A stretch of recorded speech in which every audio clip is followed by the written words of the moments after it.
You know that quiet panic that sometimes creeps in on a Sunday night when you're by yourself? That little voice whispering, "What if I end up alone?" For years, whenever I felt that, I was convinced something was wrong with me.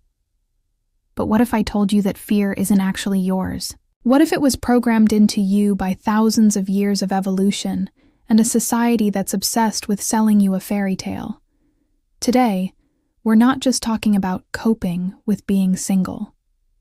We're going to expose the invisible strings that pull on that fear, and I'll show you exactly how to cut them, for good.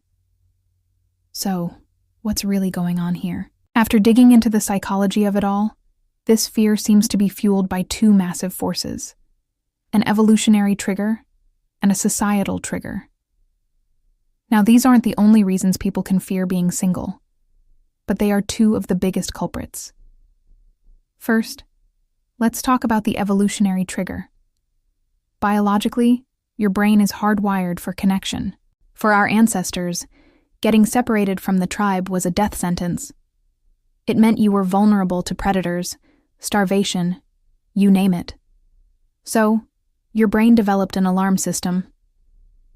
Think of loneliness as a biological signal, just like hunger is a signal that you need to eat. That feeling of dread isn't a personal flaw. It's an ancient survival mechanism that your nervous system is still running today, even when you're perfectly safe. Second, the societal trigger. Modern society takes that ancient fear and puts it on steroids.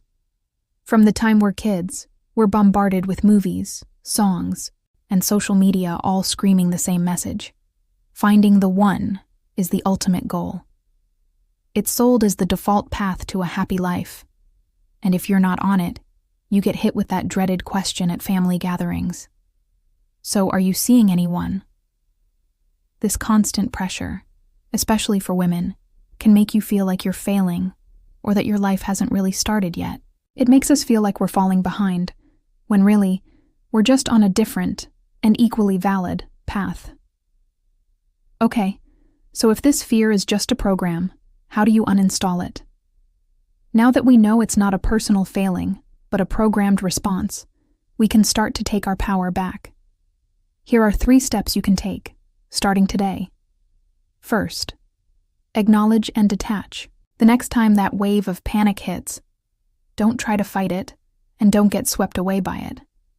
Instead, just label it. Say to yourself, there's that evolutionary survival alarm, or I see you, societal pressure. By simply naming the feeling, you create distance. You go from being the fear to observing it.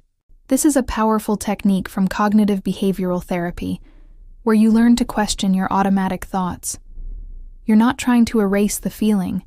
You're just reminding yourself that you are safe, you are whole, and you're not actually being chased by a saber-toothed tiger. Second, build your single life with intention. One of the worst parts of this fear is the feeling that your real life is on hold. The fix? Intentionally build a life that you genuinely love right now, not one you'll be waiting for a partner to help you start. This isn't about distraction. It's about deep, personal fulfillment. In fact, some studies show a trend where single people report higher levels of personal growth and even build stronger, wider social networks than their coupled-up friends. So, take that solo trip. Pour your energy into that passion project. Fortify your friendships.